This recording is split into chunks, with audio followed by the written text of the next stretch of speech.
ಅಯ್ಯ ನಿಮ್ಮ ಮಹಾನುಭಾವಿಗಳ ಸಂಗದಿಂದ ಎನ್ನ ತನು ಶುದ್ಧವಾಯಿತು, ಎನ್ನ ಸರ್ವಾಂಗ ಶುದ್ಧವಾಯಿತು, ಎನ್ನ ಸರ್ವಾಂಗ ಶುದ್ಧವಾಯಿತು.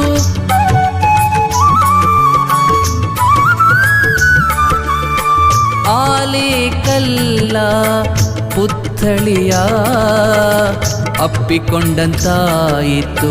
ಕೂಡಲ ಸಂಗಮದೇವ, ಕೂಡಲ ಸಂಗಮದೇವ, ನಿಮ್ಮ ಶರಣ ಪ್ರಭುದೇವರ, ನಿಮ್ಮ ಶರಣ ಪ್ರಭುದೇವರ ಕೃಪೆಯಿಂದ ಎನಗೊದಗಿದ ಘನವ ಏನೆಂದು ಹೇಳಲಿ, ಘನವ ಏನೆಂದು ಹೇಳಲಿ.